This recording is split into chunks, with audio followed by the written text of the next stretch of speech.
नमस्कार, history hub में आप सभी का हार्दिक स्वागत है। यूपी आरओ स्पेशल क्लासेस में प्राचीन भारतीय इतिहास के अंतर्गत आज हम लोग वैदिक काल के 4th पार्ट पर चर्चा करेंगे। और जो ये हम लोगों ने अभी तक प्रश्नों को देखा है, अगर आप लोगों ने उन प्रश्नों को नहीं देखा है तो पहले आप प्रीवियस वीडियोस को देख लीजिए, जिससे कि एक तारतम्यता बनी रहेगी टॉपिक को समझने के लिए और अच्छे से पूरा टॉपिक समझ में आ जाएगा। तो अब तक 65 क्वेश्चन डिस्कस किए जा चुके हैं। आज उससे आगे बढ़ेंगे और कुछ अन्य प्रश्नों को देखेंगे। ये बड़ा टॉपिक है और इससे प्रश्न भी अच्छी खासी संख्या में पूछे जाते हैं। यहाँ से कोई भी आप परीक्षा देंगे उसमें इस टॉपिक से प्रश्न रहते ही रहते हैं, तो आपको बहुत अच्छे से इस टॉपिक को समझना है। और हमने इसी तरह का प्रयास किया है कि आप आसानी से इस टॉपिक को समझ सकें। जहाँ पर जो भी कठिनाई रहती है याद करने में, तो उसको हमने सरलतम भाषा में समझाने का प्रयास किया है।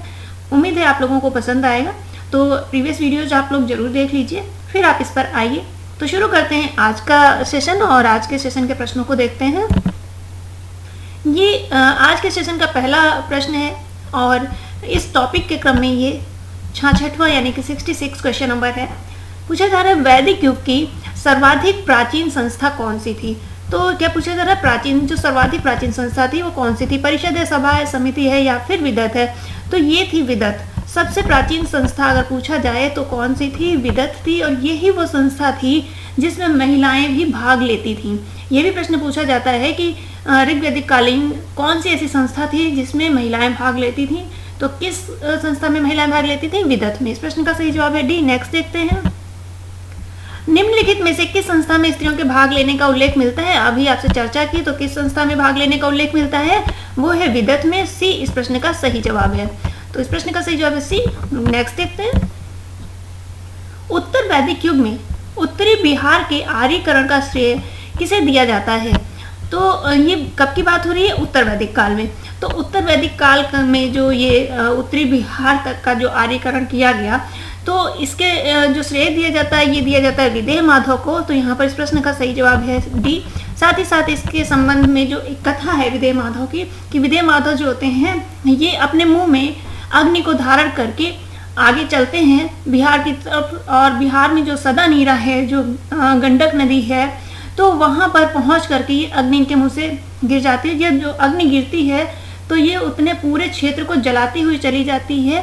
तो जहाँ तक वो पहुँचे, जहाँ पर वो अग्नि गिरी, तो ये पूरा जो क्षेत्र था उस पूरे क्षेत्र का आर्यीकरण कर दिया गया। और ये कथा मिलती कहाँ, ये कथा मिलती है शतपथ ब्राह्मण में। शतपथ ब्राह्मण यजुर्वेद का ब्राह्मण है। तो इस प्रश्न का सही जवाब है डी। और विदेह माधव ये भी पूछा जाता है कि उनके साथ में उनका पुरोहित कौन था। तो उनके साथ में उनके पुरोहित चल रहे थे गौतम राहुगढ़। तो विदेह माधव अपने पुरोहित गौतम राहुगढ़ के साथ चलते हैं और सदा नीरा तक का पूरा क्षेत्र जो है वो साफ करते हुए चलते हैं। तो इसी को माना जाता है कि उत्तरी बिहार का आर्यीकरण करना। तो उत्तरी बिहार के आर्यीकरण का श्रेय किसे दिया जाता है, विदेह माधव को। नेक्स्ट देखते हैं, उत्तर वैदिक काल में आर्यों को भारतीय भूगोल के किस अंश की जानकारी नहीं थी, ये पूछा जा रहा है। तो किस अंश की जानकारी नहीं थी, दोनों समुद्रों की बिल्कुल थी। अगर समुद्रों की जानकारी नहीं होती तो फिर ऐत्रेय ब्राह्मण में ये जो कथन है कि समुद्र पर्यंत पृथ्वी के शासक को एक राट कहा जाता है। तो इसका मतलब है कि समुद्र की जानकारी थी। तो ये कथन तो सही है। हिमालय के विभिन्न पर्वत शिखरों की आप देखिए कि जो ऋग्वेद का नवा मंडल है उसमें जो नवा मंडल वो समर्पित है सोम देवता को। तो सोम एक वनस्पति होती थी। तो ये कहाँ मिलती थी, ये मिलती थी पर्वत पे, हिमालय पर्वत पे। तो हिमालय के विभिन्न पर्वत शिखरों की भी इनको जानकारी थी। तो ये भी कथन सही है। कृष्णा नदी घाटी तक दक्षिण भारत की। अब आप देखिए कि अभी प्रीवियस क्वेश्चन में हमने चर्चा की कि कहाँ तक आर्यीकरण कर दिया गया था, तो उत्तरी बिहार तक हुआ था।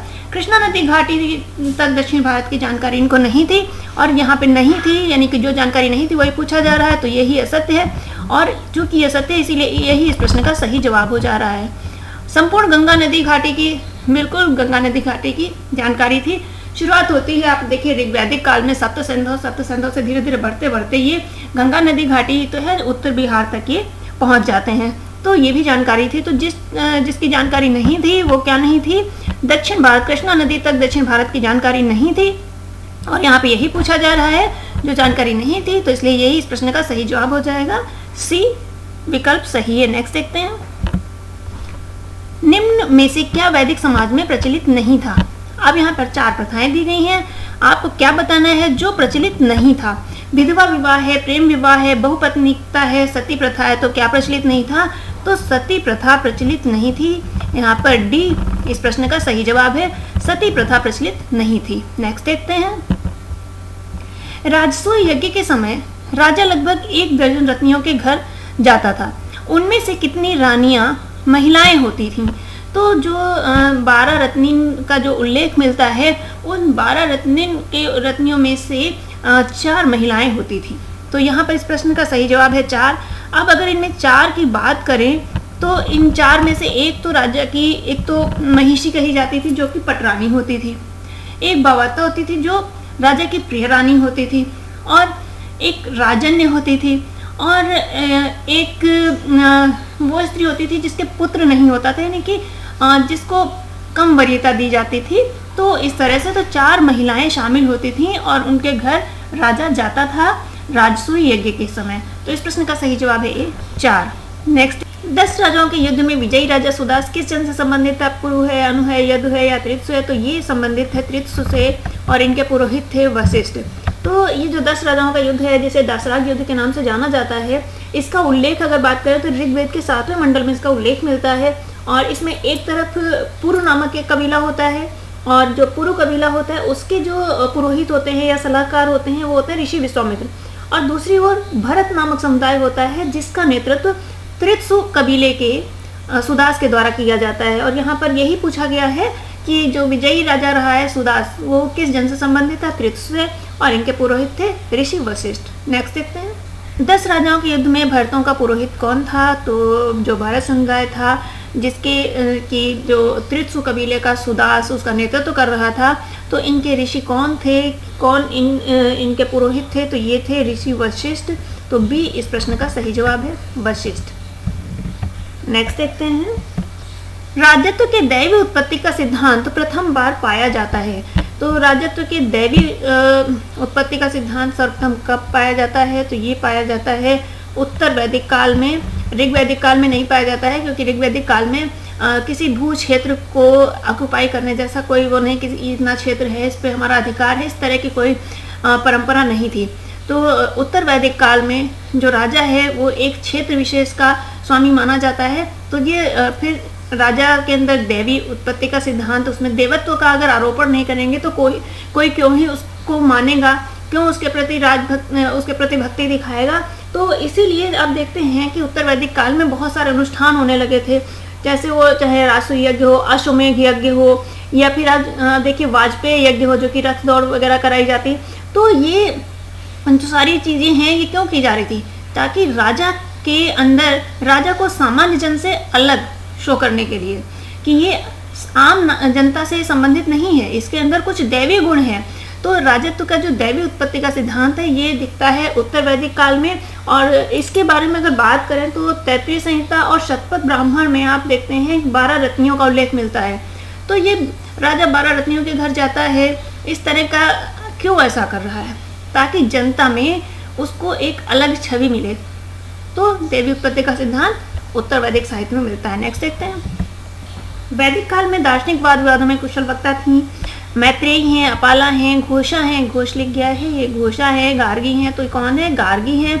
और आप देखते हैं कि याज्ञवल्क्य गार्गी संवाद भी मिलता है, किसमें मिलता है, बृहदारण्यक उपनिषद के अंतर्गत। तो बृहदारण्यक उपनिषद यजुर्वेद का एक उपनिषद है, तो याज्ञवल्क्य गार्गी संवाद भी उसी में मिलता है। और जहाँ तक याज्ञवल्क्य की बात करें तो मैत्रेयी और कात्यायनी उनकी 2 पत्नियाँ थीं। तो इस प्रश्न का सही जवाब है डी, गार्गी। ये भी कभी कभार ये भी पूछ लिया जाता है कि याज्ञवल्क्य मैत्रेयी का संवाद किसमें वर्णित है। तो याज्ञवल्क्य मैत्रेयी संवाद अलग है, याज्ञवल्क्य गार्गी संवाद अलग है। हालांकि याज्ञवल्क्य मैत्रेयी संवाद जो है ये भी मिलता है बृहदारण्यक में ही।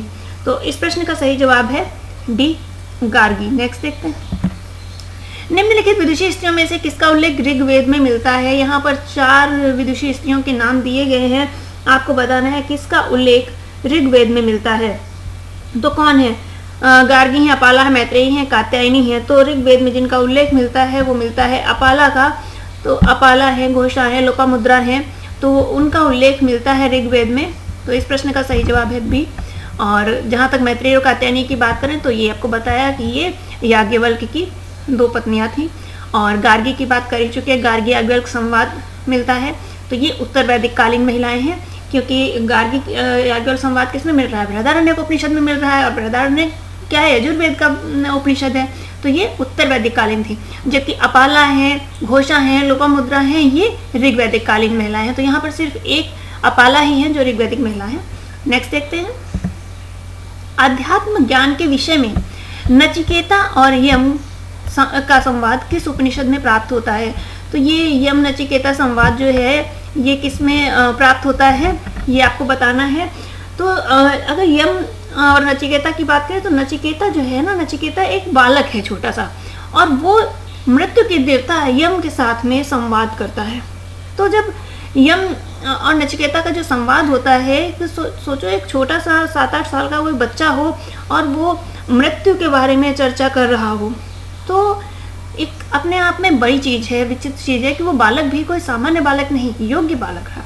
तो इसी वजह से महत्वपूर्ण हो जाता है। कोई बड़ा अगर इस बारे में कोई चर्चा करता तो शायद इतना महत्वपूर्ण नहीं होता कि आपके प्रश्न आपकी परीक्षा में पूछा जाता, लेकिन एक छोटा सा बालक इस तरह की चर्चा कर रहा है तो एक कठोर प्रश्न पूछ रहा है, तो कठोर प्रश्न पूछ रहा है तो निश्चित तौर से वो कठोपनिषद में ही होगा। तो याद रखने के लिए मृत्यु क्या है? मृत्यु एक कठोर चीज है, एक कटु सत्य है, कटु सत्य है।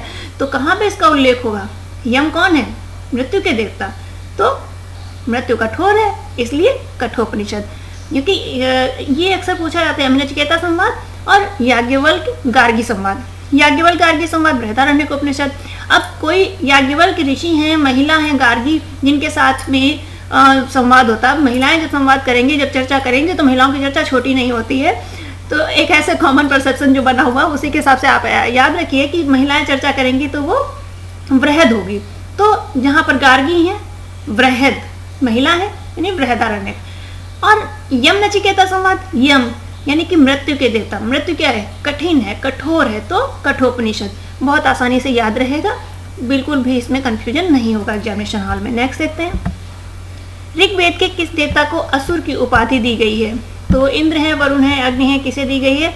तो असुर की देवता जो असुर की उपाधि दी गई है वो दी गई है वरुण को। तो इस प्रश्न का सही जवाब है बी, वरुण को असुर की उपाधि दी गई है।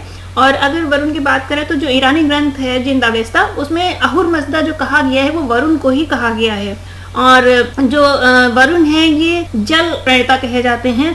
साथ ही साथ इनको ऋतु से गोपा कहा जाता है, यानी कि ऋतुओं का संचालक कहा जाता है। जो क्या कहते हैं, प्राकृतिक जो घटनाक्रम है उसका संयोजक कहा जाता है। तो इसीलिए ऋतु से गोपा भी कहा गया है। अगर पूछा जाए ऋतु से गोपा किसे कहा गया है, किस देवता को, तो वरुण को ऋतु से गोपा कहा गया है। साथ ही साथ जो जिंदावेस्ता है उसमें अहुर मजदा किस देवता को कहा गया है, वो भी वरुण को कहा गया है। और यहाँ पे पूछा गया है असुर की उपाधि किस देवता को दी गई है, तो वरुण को ही दी गई है। तो इस प्रश्न का सही जवाब है बी, शेष व्याख्या भी आपके लिए महत्वपूर्ण है। नेक्स्ट देखते हैं, वैदिक नदी कुभा का स्थान निर्धारित होना चाहिए। तो जो वैदिक नदियों की बात करें तो जो 7 नदियां हैं, सप्त सैंथो प्रदेश में जो 7 नदियां हैं उन्हीं की बात हो रही है। तो उनमें से एक कुभा है। तो कुभा कहाँ है?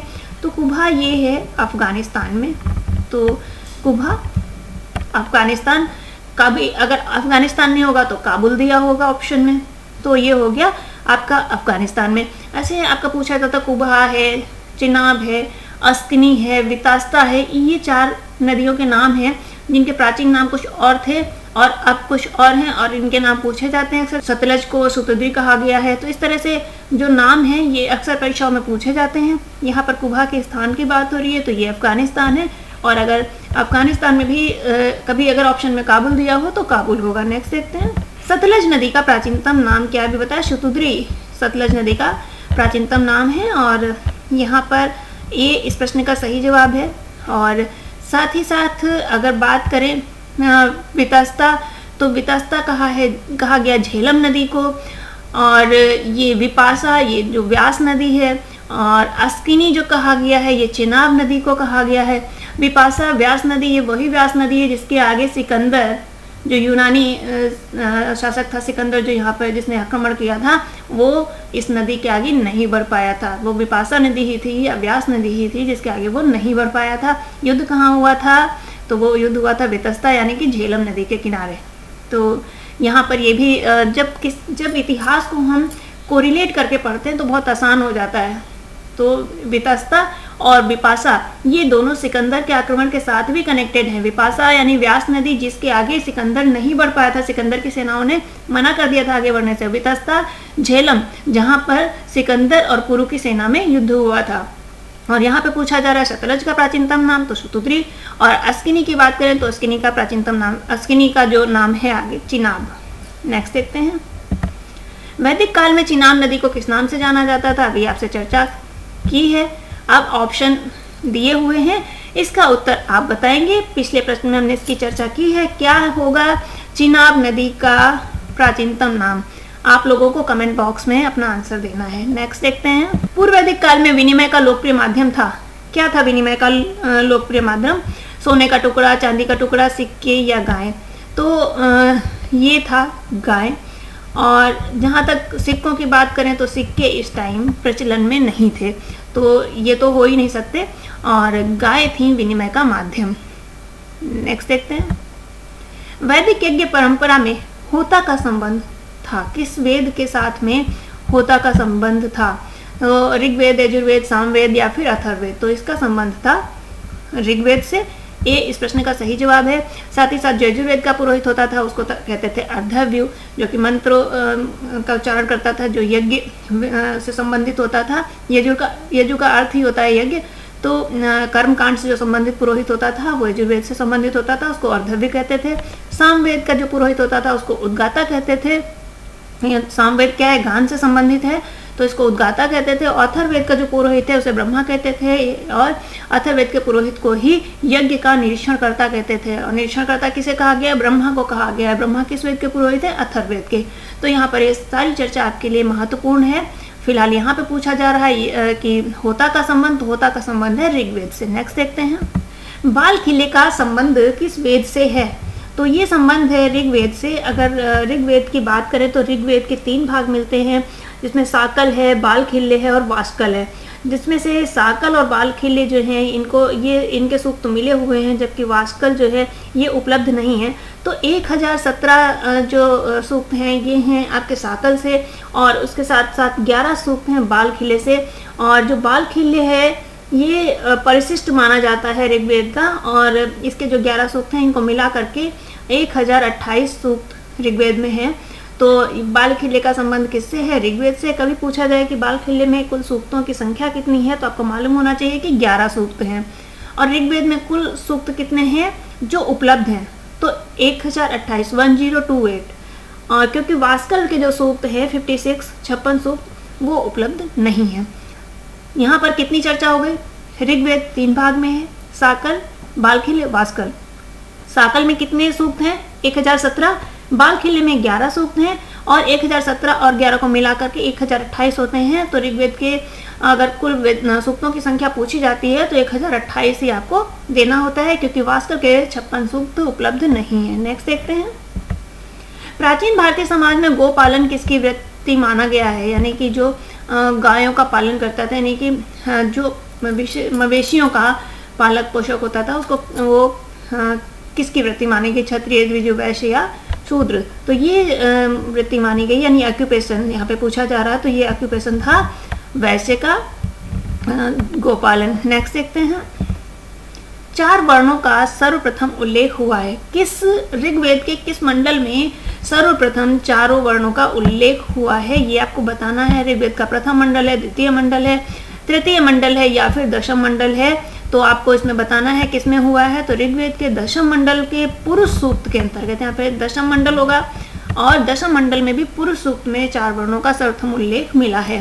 तो इस प्रश्न का सही जवाब है डी। नेक्स्ट देखते हैं, पुरुष सूक्त भाग है किसका? चर्चा हो चुकी है, महाभारत का, ऋग्वेद का, भगवद गीता का या फिर अथर्ववेद का?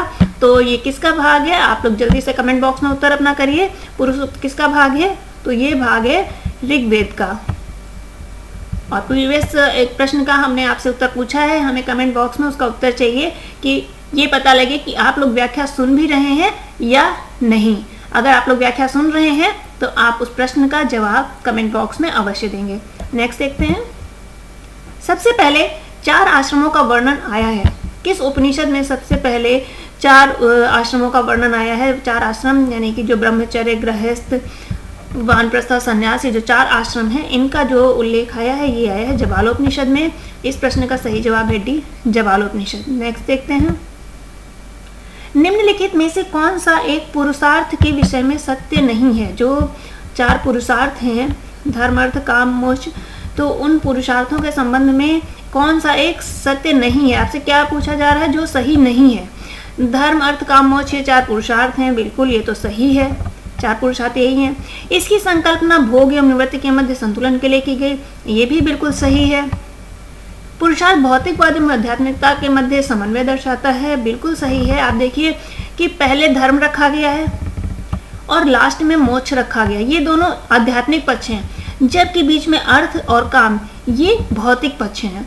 तो ये जो भौतिकता है इसको अध्यात्म के साथ में संतुलित किया गया। ये भी तो हो सकता था कि जो धर्म और मोक्ष पहले कर लिए जाएं या अर्थ और काम पहले, नहीं, ये जो नियम बनाया गया ये इसी वजह से कि भौतिकवाद और आध्यात्मिकता दोनों का एक समन्वय बना रहे। फिर है पुरुषार्थों का सर्वप्रथम उल्लेख कौटिल्य के अर्थशास्त्र में प्राप्त होता है, तो ये गलत है। और यहाँ पे क्या पूछा जा रहा है? जो सही नहीं है अर्थात जो गलत है, तो यही गलत है और यही इस प्रश्न का सही जवाब हो जाता है कि पुरुषार्थों का सर्वप्रथम उल्लेख कौटिल्य के अर्थशास्त्र में नहीं मिलता है। तो इस प्रश्न का सही जवाब है डी, क्योंकि ये तो बहुत प्राचीन परंपरा है पुरुषार्थ की, धर्म, अर्थ, काम, मोक्ष वाली। तो ये इसका जो वर्णन है ये सर्वप्रथम कौटिल्य के अर्थशास्त्र में मिलता है, यही गलत है। नेक्स्ट देखते हैं, निम्नांकित में से कौन एक त्रिऋण के सिद्धांत में नहीं समाहित है? जो 3 ऋण कहे जाते हैं उन 3 ऋणों में कौन समाहित नहीं है?